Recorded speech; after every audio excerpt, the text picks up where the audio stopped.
Vamos então prosseguir o nosso webinário com a segunda intervenção inicial da Teresa Cunha. A Teresa é doutorada em Sociologia pela Universidade de Coimbra, onde é investigadora sénior do Centro de Estudos Sociais e é professora na Escola Superior de Educação do Instituto Superior Politécnico de Coimbra. Entre os seus interesses de investigação, destaco as economias feministas e, como fiz para a Inês, também colocarei a biografia mais alargada da Teresa no bate-papo. Teresa, tens a palavra. Obrigado mais uma vez. Ok, bom dia a todas e a todos e obrigada. Acho que ótimo estas oportunidades de pormos vários tipos de pessoas a conversar, que vêm da academia, que vêm dos ativismos, que somos todos seres pensantes e temos todas e todos coisas para partilhar e é com isso que vamos crescer de forma sustentada também entre nós como comunidade. Eu gostei muito da Inês, aprendi muito, Inês, já tomei muitas notas e creio que vou falar um pouco das mesmas coisas a partir de uma outra visão, ou de uma, vamos dizer assim, de uma outra abordagem, mas que no fundo vai trazer um pouco, vai chegar um pouco às mesmas conclusões. Que eu vou fazer uma abordagem mais de economia política do que propriamente digamos, de um sistema ou de uma proposta como o de crescimento, embora para mim esteja nesse horizonte também. E há três, e vou simplificar, então isto como vocês sabem, nós podemos escrever muitos livros e fazer muitas webinárias e webinários de todos os sexos e de todos os géneros sobre isto, então vou ser muito gráfica e para a economia do tempo. Podemos olhar para estas questões das crises sociopolíticas de três maneiras assim, fundamentais, para simplificar. Uma é uma maneira conservadora, vamos conservar o que já temos e já não é nada mau. A segunda é uma visão mais reformista, quer dizer, vamos alterar os comportamentos, vamos alterar um bocadinho aqui, um bocadinho ali, e portanto vamos melhorar as coisas, mas no fundo o sistema é este e nós não temos muita capacidade de mexer, e então vamos melhorar o sistema, que é uma visão reformista. Aquilo que eu vou propor aqui, e que no fundo a Inês, sei o dizer, também propõe, é uma chamada muito mais radical, que é de mexer profundamente no sistema, ou seja, é compreender o sistema para o poder transformar. E é isso que eu gostaria de partilhar convosco. Nós estamos numa fase do capitalismo, o capitalismo é um sistema socioeconómico que tem mais ou menos 500 anos de existência a nível planetário, que se tornou hegemónico, muito embora não seja o único sistema económico existente no planeta, e vamos dizê-lo com toda a clareza, ele tornou-se dominante, de tal forma que muitas vezes nós não vemos muito bem como sair deste problema. Mas, na verdade, há muita gente a viver fora dele e isso também nos deve dar alguma esperança. Mas esta fase neoliberal do sistema capitalista contemporâneo que nós estamos a viver e que é, em grande medida, eu estou de acordo que as nossas crises ambientais, chamadas crises ambientais, crises sanitárias, pandemias, são sobretudo antropogénicas, ou seja, elas decorrem dos desequilíbrios que são induzidos pela ação humana, têm algumas características que é bom que nós não nos esquecemos delas. Eu vou enumerar algumas apenas enunciando. Houve uma ascensão global do setor financeiro, ou seja, a produção de riqueza deixou de estar ligada à produção propriamente dita, portanto, moeda cria moeda, moeda cria riqueza, não tem correspondente com a materialidade da riqueza ou até a espiritualidade da riqueza. É territorialmente expansionista, para não dizer imperialista. Tem um crescimento de capital portador de juros da dívida, o que significa que põe os países, a maior parte dos países, numa situação de dívida soberana e, portanto, de joelhos perante o capital financeiro. Voltou à reprimarização da economia mundial pela extração intensiva e violenta dos recursos naturais de determinado lugar do mundo. Aquele mapa distorcido que a Inês mostrou é exatamente onde há mais footprint, não é? Ecological footprint, é onde há mais riquezas naturais e onde há mais extração intensiva e brutal mesmo, violenta. Eu trabalho muito com Moçambique, é a minha pátria do coração, e Moçambique está numa guerra terrível exatamente pelos seus recursos naturais. E quando eu digo guerra não é uma metáfora, guerra, pronto, mesmo. A desvalorização radical do trabalho, portanto o trabalho não vale mais nada, seja qual ele for. A ascensão de regimes autocráticos e mesmo de recorte fascista, vejamos por todo o mundo e em todos os continentes. A expansão dos imaginários sociopolíticos misóginos, conservadores e contra as identidades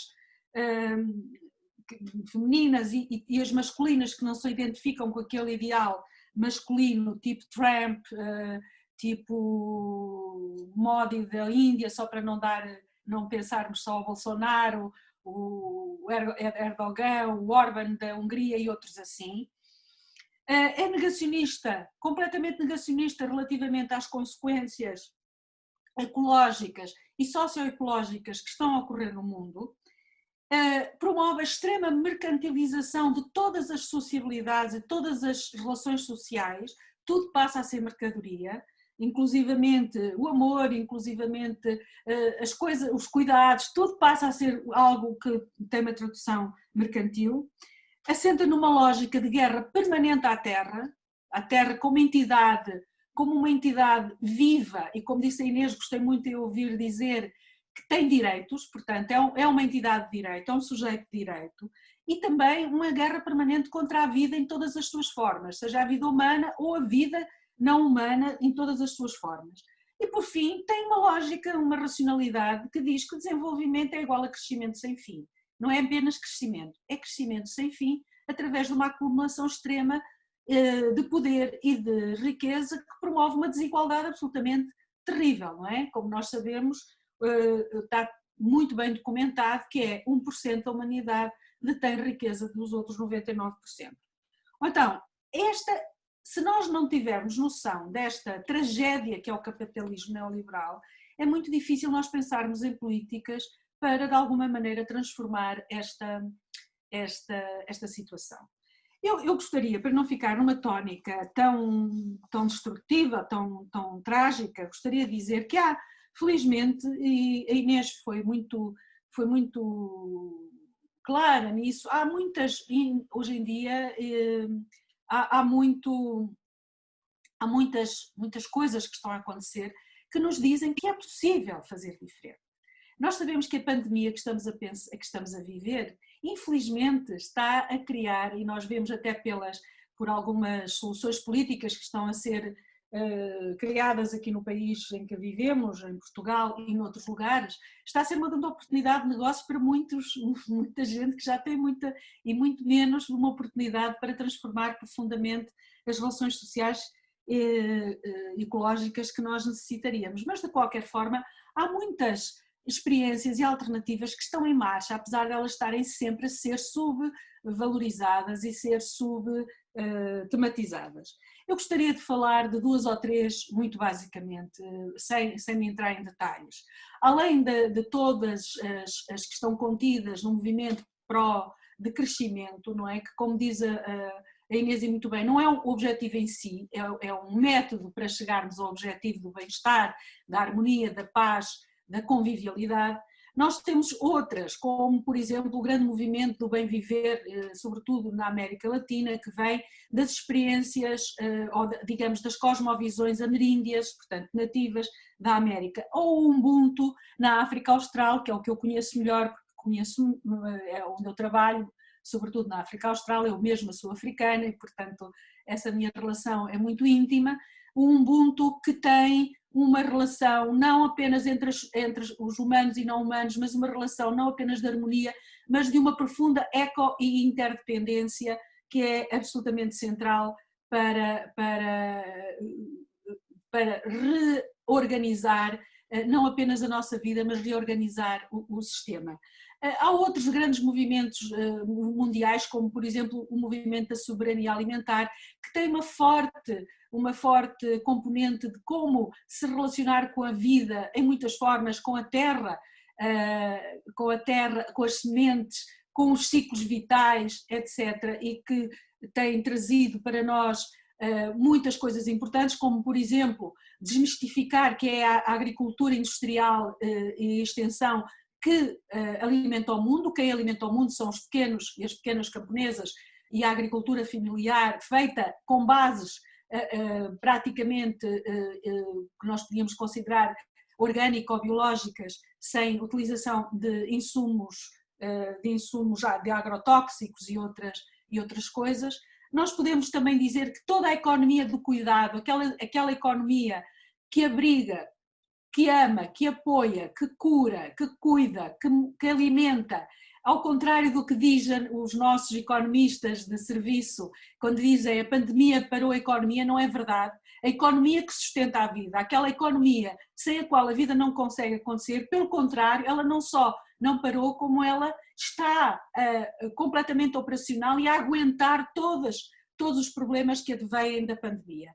É a economia não só doméstica, mas a economia da agricultura, toda a economia do cuidado, no sentido abrangente do termo, que está sempre operativa e que está sempre, e vejamos, não é? Atrás de mim está uma tábua de passar a ferro, à minha frente está um computador, não é? Ao meu lado estão as minhas gatarias, a minha filha, o meu neto, etc.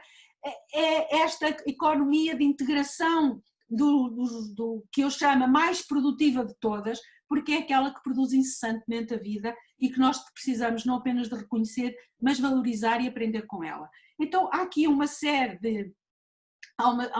aqui de exemplos que podem servir para nós, de que há formas realmente de criar um sistema socioecológico, convivial, harmónico, que dê atenção à transcendência, que dê atenção à espiritualidade, que são também coisas importantes e que nós, no nosso secularismo europeu, tentámos varrer das nossas vidas, mas que afinal dão muito sentido a muitas coisas. Eu não sou uma pessoa crente, mas isso não significa que não seja uma pessoa que valoriza a transcendência e a espiritualidade, porque a espiritualidade não é religião. Então é isso, é por aqui, e creio que o ecofeminismo, como uma das reflexões feministas mais ricas, para nos lembrar da nossa ecodependência, da nossa interdependência humana e não humana, e sobretudo começarmos a fazer transformações também na nossa linguagem, tal como, por exemplo, eu chamei a atenção que deveríamos usar uma linguagem inclusiva do ponto de vista do género, em que nós somos oradoras e oradores, somos mulheres, somos homens, somos todas e somos todos, embora o incómodo às vezes pareça muito.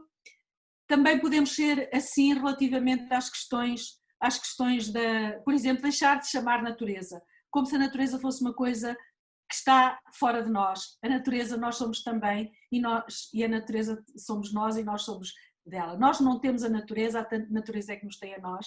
Muito obrigada e a luta continua.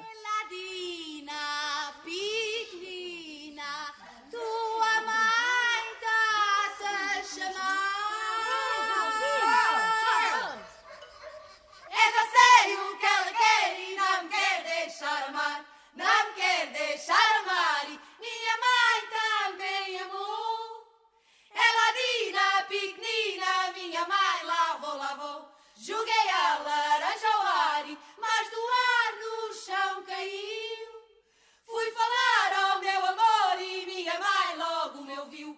Minha mãe logo me ouviu. Ela se